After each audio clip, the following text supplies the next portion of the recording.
comme à notre habitude, nous nous interrogeons pour cette autre édition de Parole aux panafricanistes. Diplomatie, le Gabon souhaite rejoindre les BRICS. Un leurre, nous nous interrogeons encore.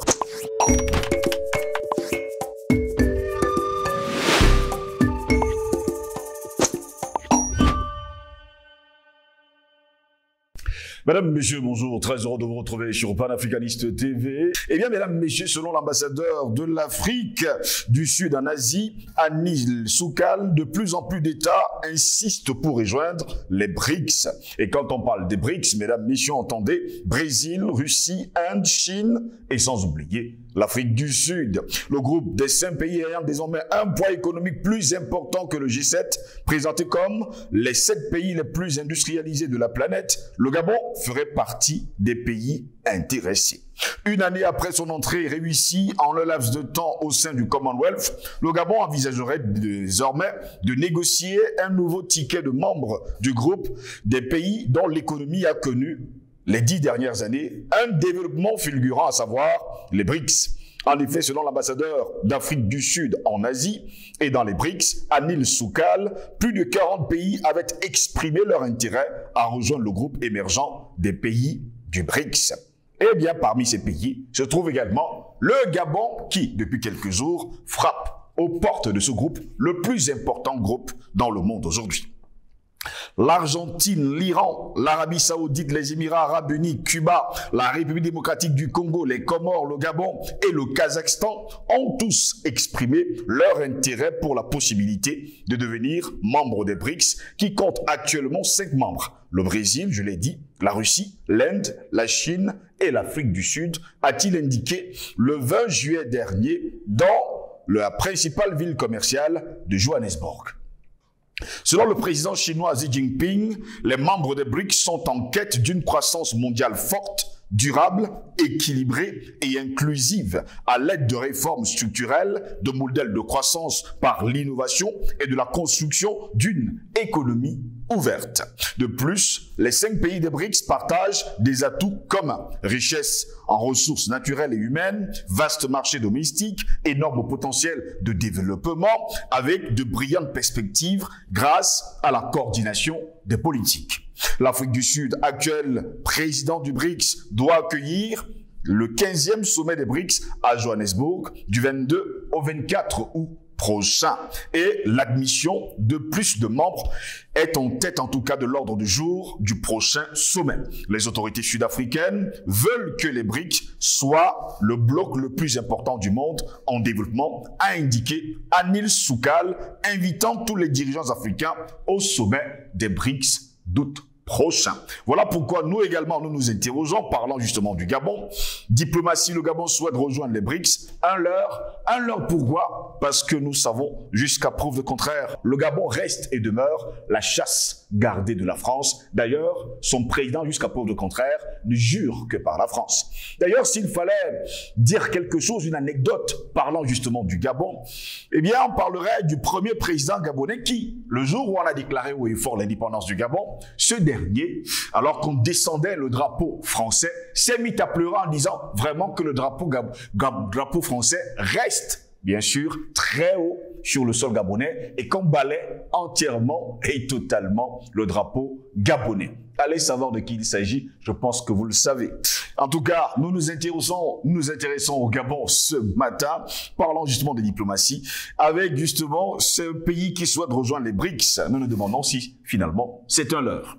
Pour répondre à nos questions, nous sommes avec le jeune Thomson Erang, jeune panafricaniste. Il est notre invité ce matin, il s'occupe justement du génie civil, mais il prend souvent le temps de venir nous rejoindre pour parler. Et nous invitons justement tous les jeunes Africains, panafricanistes, qui aiment bien le continent, à venir nous rejoindre pour continuer le combat. Parce que la jeunesse, on compte sur elle, justement, pour relever le continent mère de l'humanité. Thomson Erang, bonjour, bienvenue à vous. Bonjour, monsieur Ngos. Bonjour à nos millions de téléspectateurs partout dans le monde. Merci de m'avoir tendu l'antenne.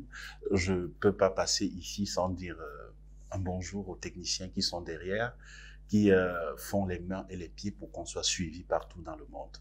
Steve, Si vous me permettez, vous avez parlé tout à l'heure que vous faites dans le génie civil? Oui, allez-y rapidement. Je fais dans la peinture bâtiment et anti-corrosion. Donc, nous sommes un groupe camerounais et nous tendons la main à toute l'Afrique parce qu'on voudrait travailler au compte de l'Afrique. Parce que l'Afrique a besoin de se reconstruire. L'Afrique a besoin d'avoir, n'est-ce pas, cet éclat que le monde a toujours désiré. Mais pour cela, on a besoin que nos frères essaient de comprendre et qu'ils nous tendent la main et qu'ils disent vraiment ensemble on peut évoluer. Parce que figurez-vous que dans la bataille des marchés, on se frotte les doigts avec des Turcs parce que le Turc va venir avec déjà son matériel parce que c'est lui qui offre et c'est lui. Donc ça veut dire son coût revient tellement bas et parfois certains maîtres d'ouvrage sollicitent ça, mais ils refusent de comprendre que l'Afrique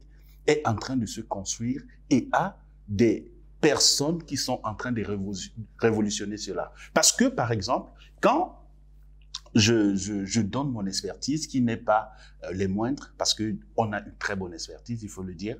On fait dans la peinture corrosion, anti-corrosion autant pour moi et bâtiment. Et les gens qui ont essayé peuvent témoigner, ils peuvent aussi visiter notre page pour dire que on a une page. Oui, naturellement, on a une page où des gens peuvent regarder et comprendre exactement. Oui, mais il faut juste taper sur Thomson et Han. Et puis vous allez regarder des choses qu'on a déjà mis, qu'on a déjà fait nos réalisations, oui naturellement, qu'on a déjà fait et qu'on dit aux Africains de penser à leurs frères. Parce que si je travaille, ça veut dire que je vais aussi employer des Africains qui ont besoin de nourrir leur famille. C'est d'abord ça.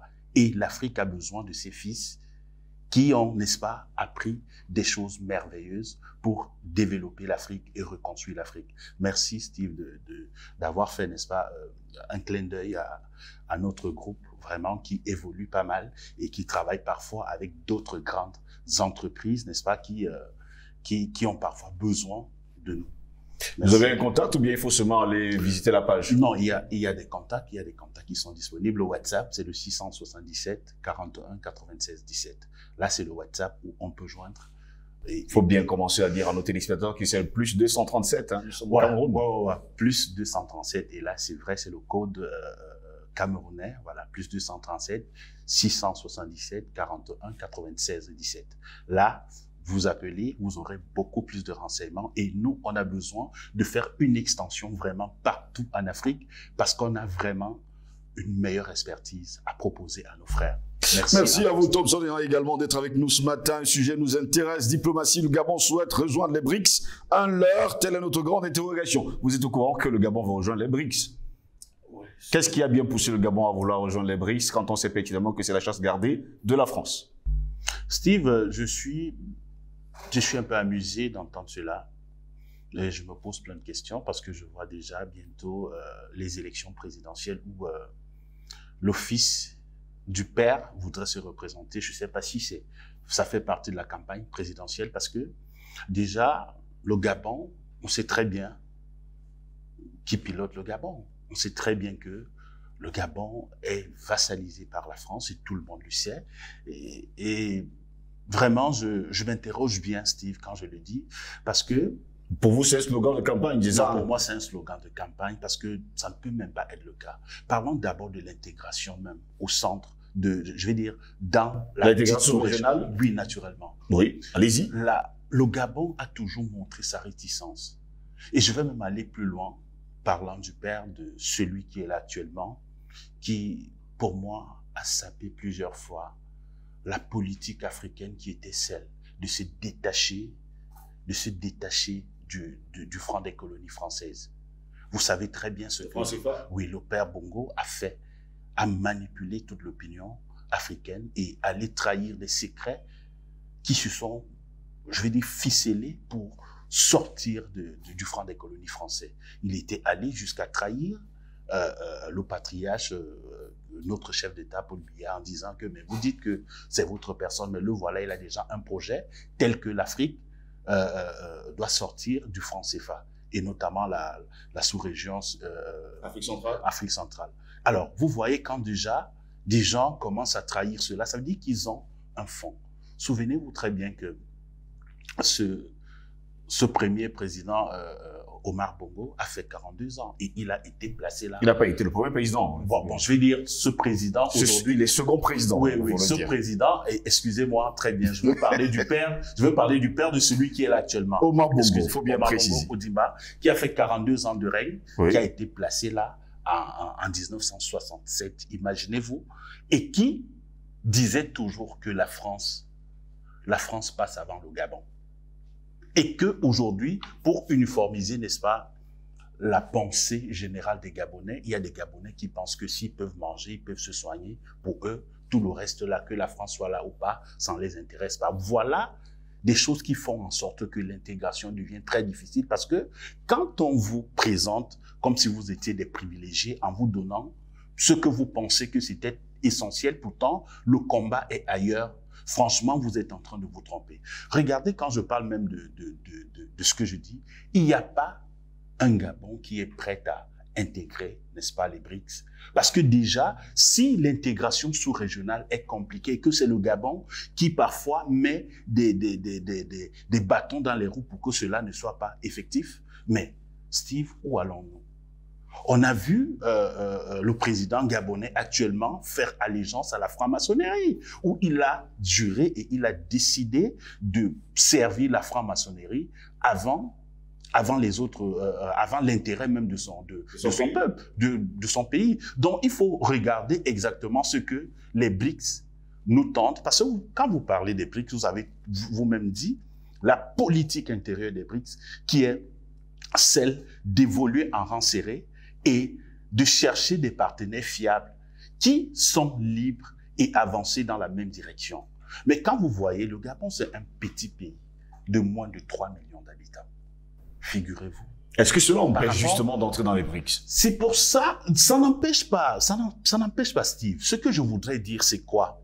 C'est que des petits États tels que le Gabon, normalement, devaient commencer par les petites choses, qui sont celles d'abord l'intégration. Parce que quand vous regardez les mastodontes qui sont les 5 pays qui forment, n'est-ce pas, les BRICS aujourd'hui, c'est pas des petits pays. Pour vous, c'est pas des petits pays. Non, c'est pas pour moi. Vous parlez de la démographie ou vous parlez de la superficie? En dehors de la démographie, il y a aussi la superficie et il y a aussi des personnes qui portent ce projet. Ça, c'est ce qu'il faut comprendre. Les personnes qui portent ce projet. Oui, il faut des personnes loyales.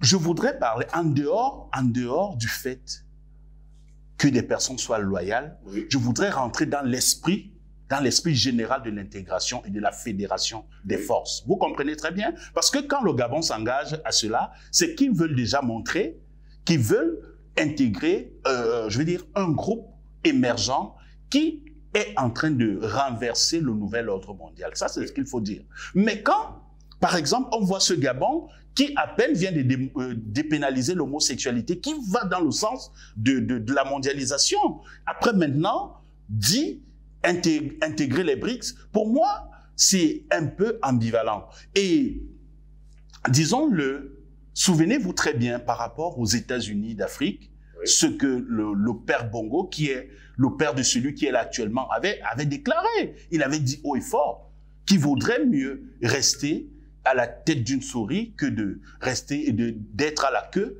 d'un éléphant. Donc, il faut comprendre que ces gens ont une politique, n'est-ce pas, de vouloir régner comme une monarchie.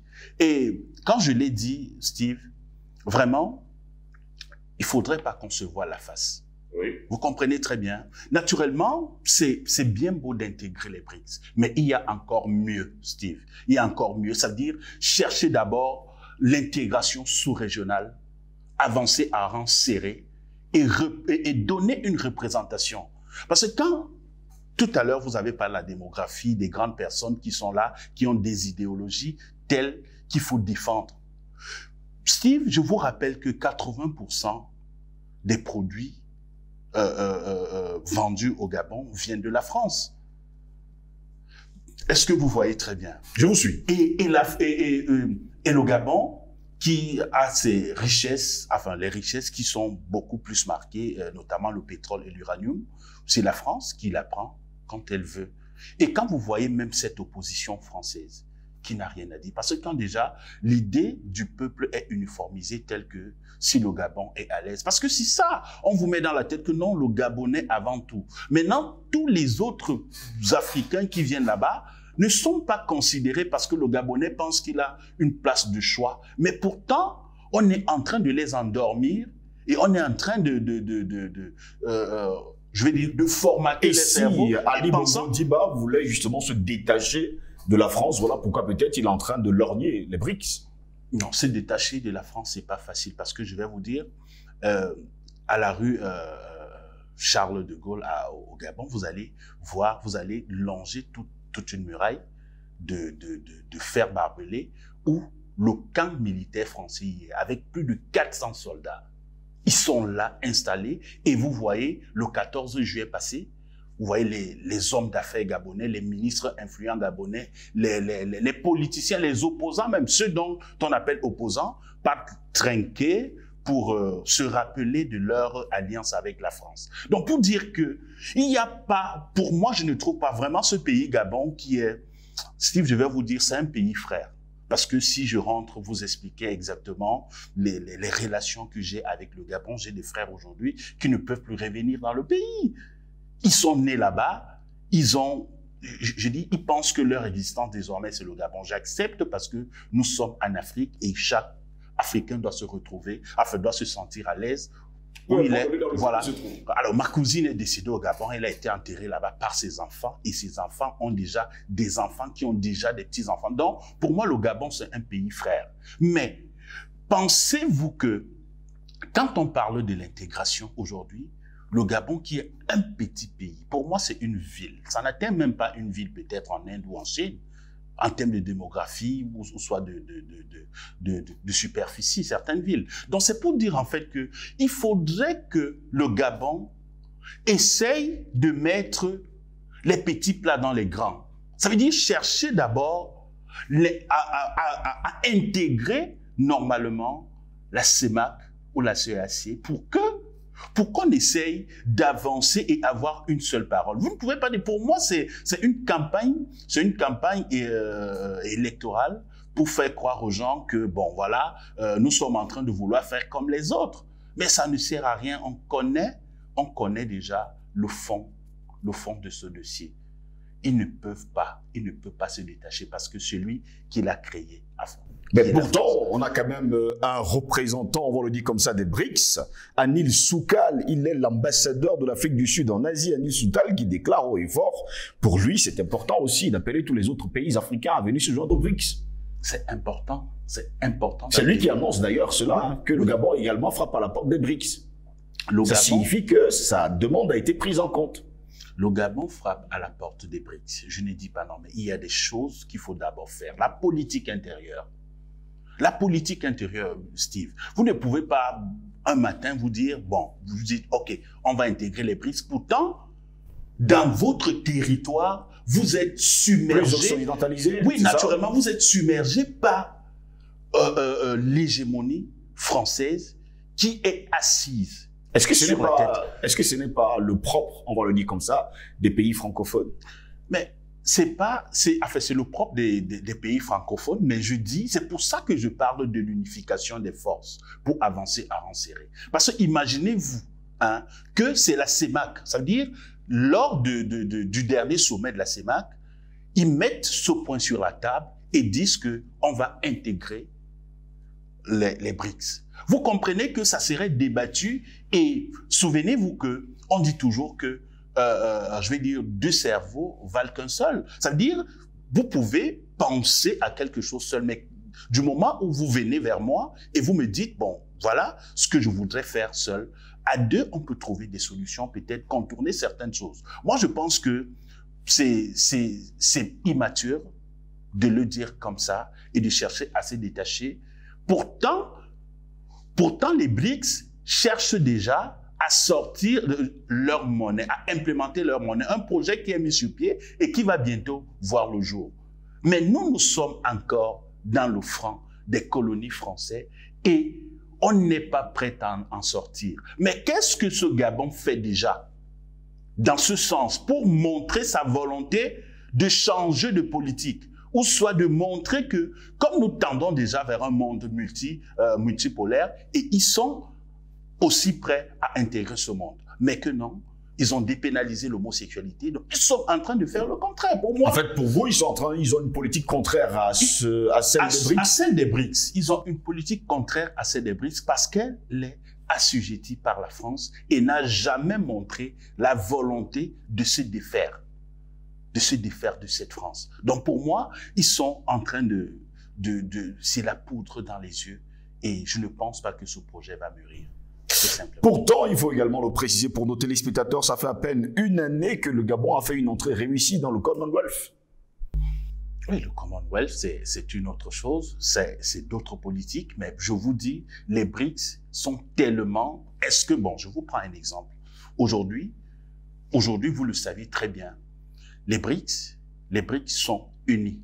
Donc ça veut dire, et la dernière fois, le président Ramaphosa a été très clair, je ne pense pas que, comme la Russie aujourd'hui est attaquée, et qu'il arrivait un incident à Poutine pendant le sommet, mais les autres pays des BRICS vont se déployer pour l'offensive, pour répondre aux oppresseurs. Mais pensez-vous que le Gabon, ça, je vous pose la question, pensez-vous que le Gabon peut tendre le canon? C'est vous qui aviez dit tout à l'heure que le simple fait qu'on a baissé le drapeau, je parle du drapeau qui est un simple emblème. Oui, mais là, vous savez quand même que nous sommes là dans les années 60 avec Léon Mba. Non, on veut pas. Léon Mba, le tout premier président gabonais. Oui, on veut parler. En remettant le drapeau en berne de la France, il s'est mis à pleurer. Ça, c'est des histoires, c'est juste une anecdote. Au Gabon, je vais vous dire, Steve. Oui, allez-y. Aucune personne ne peut accéder au siège présidentiel sans passer par la France. C'est pour dire en fait que... Ça peut changer. Ça peut changer, ça vous l'avez très heureusement, vous l'avez supposé, ça peut changer, mais ça n'a pas encore changé. Je vous ai pris l'exemple. Est-ce que actuellement le Gabon est capable de tendre le canon vers les... On a toujours besoin d'un plus petit que soi. On a toujours besoin d'un plus petit que soi, Thomson Néant. On peut pas être aussi radical en déclarant haut et fort, oui, c'est pas possible. Moi, ça m'étonnerait autant. On vous comprend parfaitement. Je dis ça m'étonnerait parce que quand je vois la politique du Gabon, qui refuse même déjà l'intégration sous-régionale. Pour vous? Pour moi, c'est impossible. C'est impossible, c'est un leurre. Je ne sais pas s'ils veulent inféoder les BRICS. Pourtant, la France avait également demandé à rejoindre les BRICS. Non. Je vous ai dit, la France, vraiment, c'est des manipulateurs. C'est des personnes qui disent des choses sans penser. En fait, ils savent que les BRICS sont dans un projet bien précis, qui est celle de la dédollarisation du monde, et aussi renverser la vapeur pour quitter de la mondialisation à un monde multipolaire où les gens vont se regarder dans les yeux, discuter et avoir chacun, n'est-ce pas, un bénéfice selon sa volonté. C'est-à-dire représenter chaque pays dans l'OMC où ils vont parler d'une seule voix. Par exemple, je vais vous dire, vous pensez que le pétrole et l'uranium gabonais, c'est là que Mbongo va décider que la France ne pourra... Il y a encore l'uranium au Gabon? Ouais, mais ils en ont, mais pas plus assez, parce qu'ils en ont pris davantage. Mais il y en a, ça ne finit. Vous savez, l'Afrique a cette particularité. On ne peut jamais épuiser ces richesses que Dieu a données à l'Afrique. Épuiser jusqu'à finir. Non, ça ne peut jamais finir. Il y en a, ça il faut le dire. Donc, pour moi, c'est un leurre, comme on l'a très bien dit, c'est un leurre. Le Gabon n'est pas prêt à rejoindre. Sinon, elle va se casser les dents avec celui qui l'a, n'est-ce pas, je vais dire, assujetti, qui est complètement assis sur la tête des Gabonais. Ça, je le dis parfaitement, Steve. Le Gabon doit commencer à faire, n'est-ce pas, des petites choses pour montrer sa volonté de se détacher complètement de la politique coloniale.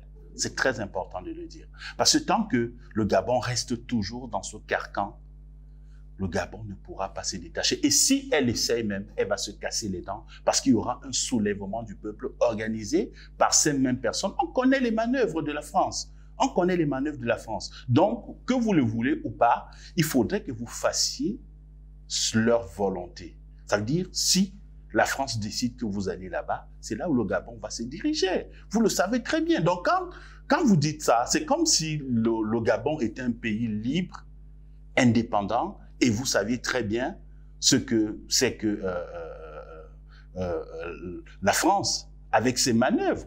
Nous ne sommes jamais libres et indépendants. Ça veut dire, des pays comme le Gabon, pour eux, c'est un quartier et ils envoient toujours leur ministre des Affaires étrangères aller donner des ordres et ça marche selon eux. Donc, je ne pense pas que, avec la politique profonde des BRICS, le Gabon peut intégrer ou soit accepter à se plier selon leur règlement intérieur et tout ce qui va avec. Merci. Le Gabon ne pourra jamais tirer à boulet rouge sur la France parce que la France, jusqu'aujourd'hui, est le pays qui donne le là sur l'avancement des affaires politiques. Du côté du Gabon, on vous a suivi, Thompson, hein, pour nos téléspectateurs. Il faut quand même rappeler que ces 5 pays des BRICS, c'est des mastodontes, hein, ça il faut également le dire, en superficie, sans oublier en population également. Il faut dire quand même, quand on parle des BRICS, commençons par le Brésil, c'est 8,51 millions de kilomètres carrés. Ça, il faut également le dire. La Russie, c'est plus de 17 millions de kilomètres carrés également. L'Inde, c'est 3,3 millions, hein, plus de 270 000 kilomètres carrés également. La Chine, c'est plus de 9 millions de kilomètres carrés. Et l'Afrique du Sud, c'est 1 220 000 kilomètres carrés. Mais vous avez oublié la superficie du Gabon. La superficie du Gabon, c'est 267 667 kilomètres carrés. Avec une démographie de moins de 3 millions. Allez savoir, même si j'aime pas beaucoup ce genre de chiffres. Merci à vous, Thompson, et d'avoir été des nôtres. Merci à vous également, mesdames, messieurs, de nous avoir suivis. Au plaisir de vous retrouver très prochainement. Vous connaissez nos plateformes numériques, YouTube, Facebook, Instagram et TikTok. Likez encore et partagez au plus grand nombre. Nous le savons, vous le savez également, que la censure n'est pas bien loin. À la censure, nous faisons un clin d'œil. Bonne journée à toutes et à tous.